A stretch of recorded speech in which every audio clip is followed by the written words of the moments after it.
Bom dia, pessoal. Mais uma aula de sanidade animal. Eu sou a professora mestre Camila Andrini Unov e hoje nós vamos falar sobre ainda doenças virais em bovinos. Hoje nós vamos falar sobre febre aftosa.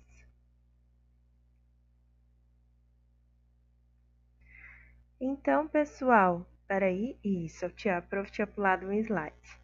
O que é febre aftosa? Eu não sei se vocês já ouviram falar, devem ter ouvido falar, porque infelizmente a febre aftosa, né? Ela não foi erradicada no Brasil. Em tempos ela aparece como um vírus circulante ainda, né? A Defesa Sanitária Animal, quando acontece que esse vírus se apresenta então nos rebanhos, tem muito trabalho de profilaxia, de desinfecção, de queima de carcaça, de enterro adequado dessas carcaças, porque além dessas carcaças serem enterradas, pessoal, elas não podem cair no lençol freático, né? E contaminar nada. Então é bem trabalhoso sempre o controle até conseguir controlar, né? E existe um raio de disseminação dessa doença. Então vamos lá. Eu coloquei que a febre aftosa, então, é uma doença infecciosa aguda, né? Ela é um vírus que passa essa doença. Os principais sintomas são febre, né? Aí aparecem umas vesículas que se chamam aftas, né? Mas vocês conhecem mais como afta. Principalmente na boca e no casco do animal, no pé do animal, né? E esse cheiro, ele tem um cheiro muito fedorento, fédido, né? Por quê? Porque começa a juntar purulência, né? Pus ali, infecção. Então, ele é um cheiro bem ruim mesmo, né? É, a doença é causada por um vírus, então, como eu já falei, do qual existem 7 tipos, né? E esses 7 tipos desse vírus, eles são sinais clínicos similares, parecidos, né? Então, como que eu identifico qual tipo é? Por análise em laboratório, né?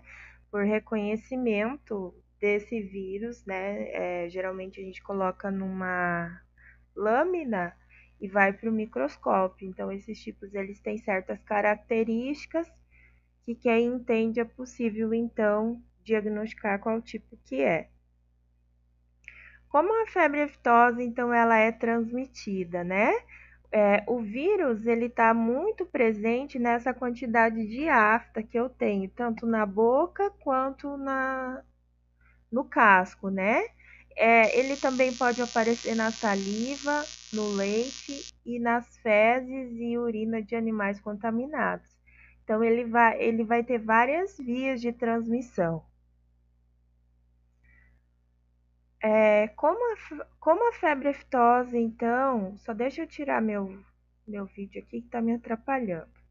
Como a febre aftosa, então, é transmitida, né? Então, essa contaminação, pessoal, ela vai acontecer de qualquer objeto, de qualquer contato, né? Dessas fontes de infecção, a saliva, pela afta, pelo casco, pelo leite, pela carne. Então, ela é um vírus que tem uma carga viral, uma transmissão muito perigosa, né? De um rebanho para o outro, de um animal para o outro. No pico da doença, quer dizer, quando a minha carga viral ela tá bem crescente, se eu colocar ela numa curva, né? Ela vai estar crescente, então ela vai estar crescendo. A gente chama isso quando a doença está no pico, né? Como a gente tem, infelizmente, eu sempre dou o exemplo do corona, porque geralmente eles estão passando aquelas curvas de infecção, né? Então ali a gente pode perceber que o Brasil está no pico, né? Então, se vocês perceberem, lembrarem daquela curva, vocês vão ver que é parecida, né? Então, quando esse pico está presente no animal, é possível identificar então esse vírus no sangue, né? Através de uma análise de soro. Eu tiro o sangue, separo o soro do plasma e eu consigo identificar esse vírus no soro, né? Os animais também eles começam a excretar o vírus poucos dias antes do aparecimento dos sinais clínicos. E existem animais, pessoal, que eles são assintomáticos. Então, eles não demonstram sinais clínicos.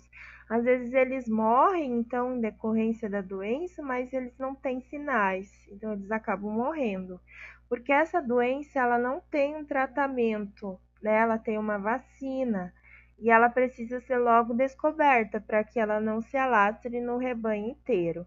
Os suínos, pessoal, os monogástricos, né? Eles eliminam grandes quantidades de vírus. Então, essa transmissão na granja ela ocorre muito mais, né? Muito mais com facilidade.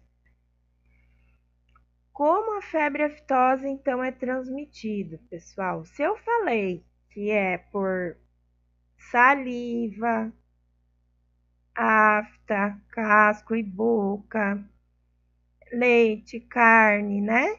Então, tem a transmissão pela via aérea da doença, que pode ocorrer sobre condição favorável do clima, né? Então, se eu estou com um clima um pouco mais frio, eu tenho uma transmissão um pouco maior, né? A doença, ela se espalha, né, consideravelmente em distâncias por essa via, ou seja, tossindo, né, como a gente fala do corona, por gotículas, né, que saem da boca, do nariz, então elas percorrem distâncias consideráveis, pessoal, até 3 quilômetros, 1 quilômetro, dependendo de como está o vento, né, e a umidade relativa do ar.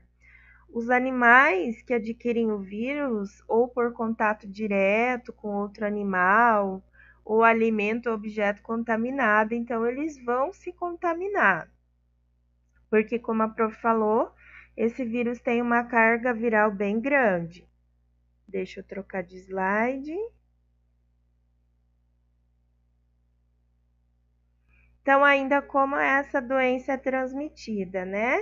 Mecanicamente, pela movimentação do animal dentro do rebanho, pessoas, veículos e outros que tenham sido contaminados pelo vírus. Então, todo mundo que passar por aquela região é como o próprio corona, né?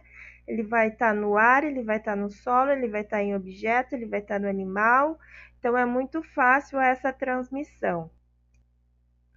Ainda como é transmitida, então, além de todo esse espaço ambiente que a professora explicou, ainda caminhões, carretas, então o pneu vai passar lá, vai contaminar. Por isso que quando a gente tem algum foco de febre aftosa, a vigilância sanitária animal, ela trabalha, né, nas fronteiras, limpando os caminhões. Todo carro, caminhão que entra, passa pela lavagem, né, com detergente que a gente utiliza para, então, eliminar esse vírus, né? Então, recintos de leilões, feiras, currais, de embarque e desembarque de animal, caminhão transportando. Tudo isso, pessoal, é fonte de contaminação, né? Caso não seja devidamente descontaminado. Então, ainda como ela é transmitida, então, se o caminhão passou onde eu tenho foco da doença, aí ele vai para a BR, ele vai para a cidade, ele está contaminando todo um ambiente com esse vírus, né? Então, se eu tenho um caminhão, eu tenho uma forma transitória, um carro, do vírus caminhar. Calçados e roupas, mão das pessoas, então é mais ou menos como o coronavírus, essa espécie de contaminação. Pessoal, a febre aftosa, ela pode então ser transmitida para as pessoas? O que vocês acham? Sim, ela pode ser transmitida para a pessoa, mas a infecção, a transmissão, ela é raríssima, né? Ela aconteceu só uma vez em um humano na Grã-Bretanha em 1966. Então, nós estamos em 2020, né? Faz muito tempo. Mas essa contaminação é possível. E esse cuidado com a doença, ele deve ser seguido, porque a gente tem um exemplo muito clássico de contaminação de animal para homem, né? Que infelizmente virou essa pandemia, contaminou todo mundo, não escolhe idade, não escolhe sexo, não escolhe rico ou pobre, contamina todo mundo. A mesma coisa ocorre com a febre aftosa, pessoal. Os efeitos gerais da doença na pessoa são muito similares a uma gripe forte e algumas aftas, né? Ela tem uma curta duração, de 3 a 4 dias, mas a pessoa fica muito autolimitada. Ela é realmente bem forte. A doença em animais não tem implicação para a cadeia alimentar humana, né? Se, por exemplo, assim, professora, então eu posso comer carne de aftosa contaminada? Eu não posso comer, né? Porque eu tenho alta capacidade de me contaminar. Só que por que a gente fala cadeia alimentar humana? Porque se eu tomar todos os devidos cuidados com o foco da doença, eu não vou mandar esse gado para o abatedouro, eu não vou consumir essa carne. Então ele vai ter um autocontrole muito grande, né? Então não vai ter nenhum tipo de contaminação. Quais espécies animais, então, são susceptíveis à febre aftosa, né? Além do homem, muito raramente, né? Os principais sinais clínicos nos animais, pessoal, são as aftas na boca e no casco, né? Pés, casco, né, pessoal? Em ruminante. Em animais também, como suíno, pés, né? E outros sinais, os quais podem incluir bovinos, então a gente está falando dos ruminantes, né? Então são vários sinais clínicos.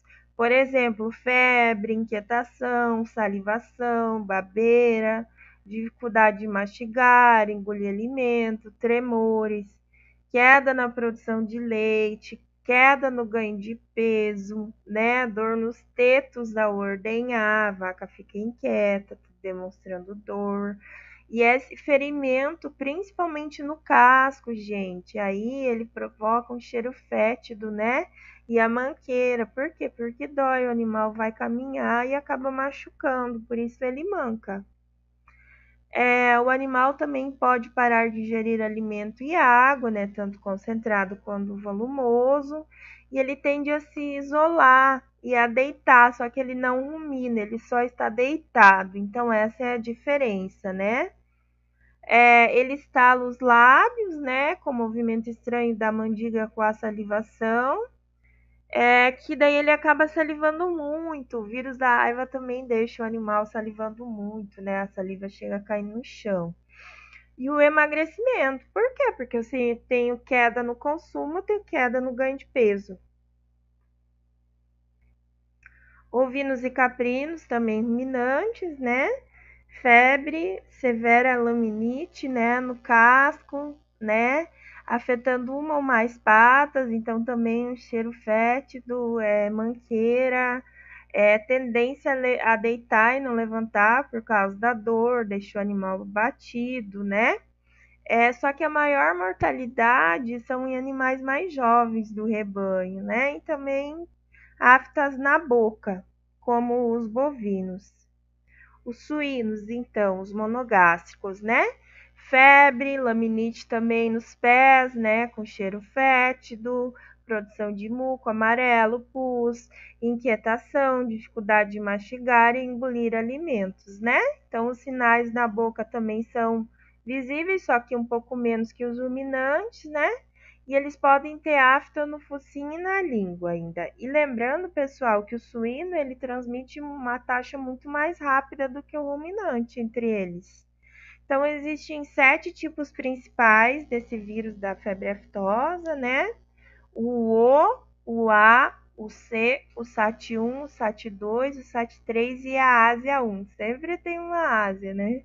Dentro de cada tipo existem vários subtipos, né? Por exemplo, o E, o G, o A1 e o A22. Por que, pessoal, existem esses subtipos? Porque esse vírus mutou. Dentro daquele tipo já existe um subtipo, ou seja, o vírus ocorreu uma mutação, ok? O período de incubação, como a prof já falou, é de 3 a 8 dias, dependendo do animal, da carga viral, tá? Mas pode durar até 14 dias. Quando os animais se recuperam da infecção por um tipo de vírus, eles não ficam protegidos contra infecções por outros tipos.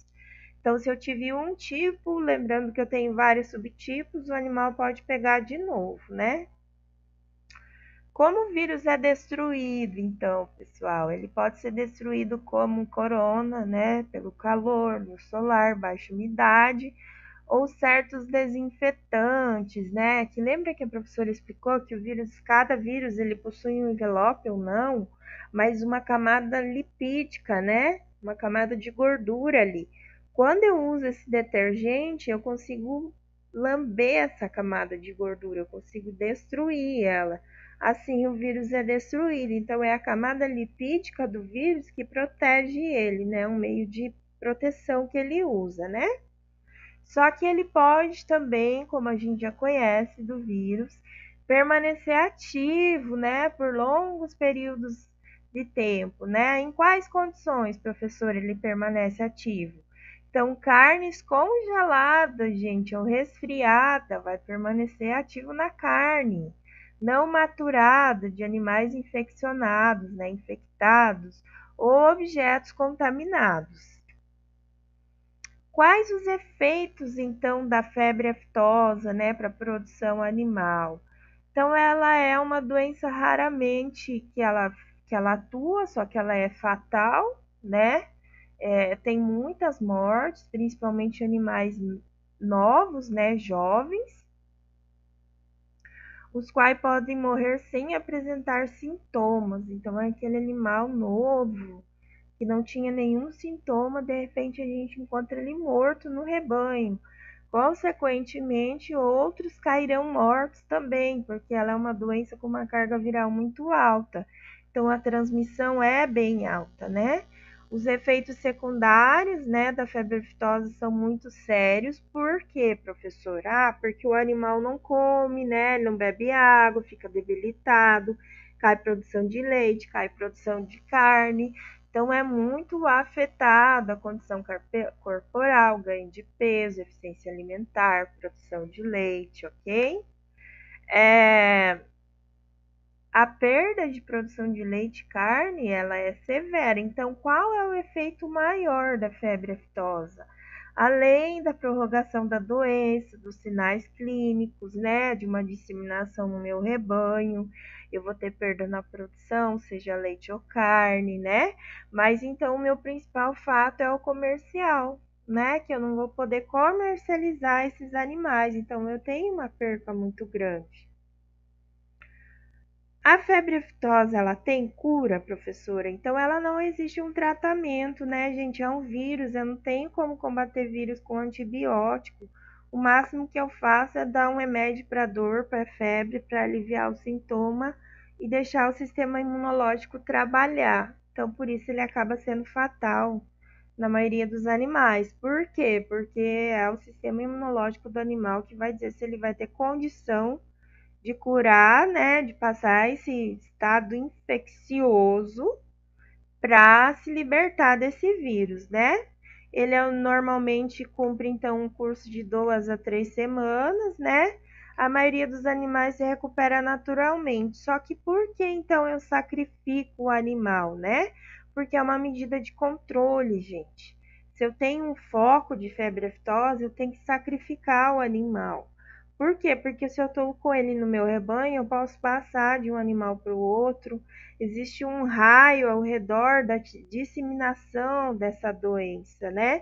Então, eu posso estar passando para o meu vizinho, para a fazenda vizinha, para o rebanho vizinho. Então, a vigilância sanitária ela não pode permitir isso. Por isso que ela acaba sacrificando o animal. De que forma?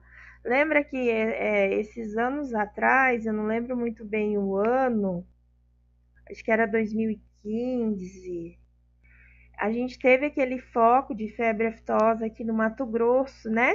E aí então foram sacrificados vários animais. Então foram usado bala, né? Tiro para sacrificar e todos enterrados numa cova, né? Queimados. Colocou-se calcário também para que esse material contaminado não se expandisse para o lençol freático, ok, pessoal? Então, como a doença é controlada? Após a detecção da doença, né, vai acontecer um controle, uma medida de controle pela vigilância sanitária, né? E como a professora falou, o sacrifício sim, ele precisa existir dos animais doentes. Por quê? Porque senão eu vou estar disseminando essa doença e eu não posso disseminar ela, né? Tenho que eliminar a fonte de infecção. A fonte de infecção é o hospedeiro, o animal. Então eu tenho que eliminar o hospedeiro e ainda fazer uma desinfecção total no ambiente. Eu não posso deixar contato com objeto, com carro que passou, com pneu, com caminhão, com pessoa, com roupa suja, porque isso tudo passa o vírus, então eu preciso bloquear essa infecção. Como essa doença então é controlada? Através da vacinação, gente. É uma vacina que a gente chama oleosa, né? Ela tem um calendário que ocorre no Brasil, cada região, porque ela tem um papel fundamental de erradicação e a prevenção da doença. Então, se eu acho o foco, eu elimino esse foco e eu vacino esse gado. Então, eu vou ter um controle muito maior sobre essa doença. No Brasil, então, a vacinação ela ocorre em todos os estados, né, incluindo o Distrito Federal, exceção somente de Santa Catarina, né, desde 2000, porque eles têm a doença controlada, ou seja, erradicada no estado. O que acontece quando o animal então é suspeito? Ah, aconteceu lá na minha propriedade, no meu rebanho, né? Então, o proprietário, o criador, aquele que está com o animal, ele deve saber então os sinais clínicos de um animal com febre aftosa, não porque ele vai tratar desse animal, porque ele precisa saber desses sinais para avisar então a vigilância sanitária, né, o veterinário mais próximo, para que sejam tomadas as medidas, né? Então, nunca, gente, procurar mexer com o animal, querer tratar um animal com febre aftosa, sempre passar essa posição para o médico veterinário que vai saber lidar com o animal, senão eu estou acelerando o meu processo de transmissão. Inclusive, é raríssimo, mas não diz que é impossível. Então, eu, homem, eu posso também estar pegando essa febre aftosa. Quando o sugestivo do sintoma da febre aftosa está presente, eu acho que pode ser febre aftosa. Então, eu já tenho que comunicar ao Serviço Público de Vigilância Sanitária. Então, eles vão proibir a circulação de pessoas, entrada e saída de animal dessa fazenda, né, caminhão e tudo mais, como uma medida de biossegurança, né, para impedir essa disseminação desse vírus, né? Então, inicia a investigação epidemiológica, coleta de material, né, desse animal para análise, para ver qual tipo de vírus ele está e se ele realmente está infectado com esse vírus. Então, se acontecer através do exame a confirmação, o que acontece, né? Então, são estabelecidas, como a professora já falou, zonas de proteção, com um raio mínimo definido, esse raio é de 5 quilômetros, gente, né? Pelo Serviço Veterinário Oficial em volta das áreas com animal infectado, né? Além da minha fazenda, eu posso estar delimitando a fazenda do vizinho. Se eu achar que esse vírus pode ter acometido o vizinho, então eu tenho que ir lá e fazer análise também no rebanho do vizinho, ok? A ocorrência, como a professora falou, é comunicada num nível nacional e até internacional, porque precisa, gente, né? A movimentação de animais e pessoas da propriedade será controlada com biossegurança, né? Haverá uma desinfecção local e esses animais, gente, eles serão então queimados, né? Eles serão uma carcaça do animal, eles serão mortos e queimados, devidamente destruída e destinada a tratamento para inativação desse vírus. Então, o produtor ele perde muito, né? Ele perde com a produção, ele perde com a perda do animal, mas infelizmente isso é uma medida de controle adotada para controle e prevenção desse vírus. Então, como conclusão, né? A gente tem que, quanto antes os animais infectados forem identificados, melhor esse controle, menor os danos para o produtor, para a região, para o comércio, né? Para abatedouro, para a produção de leite, né? E mais rápida a recuperação da condição sanitária do local. Pessoal, hoje a nossa aula foi sobre febre aftosa, a gente não acabou ainda, tá? Então, obrigada, até a próxima aula. Dúvidas, WhatsApp e e-mail, ok?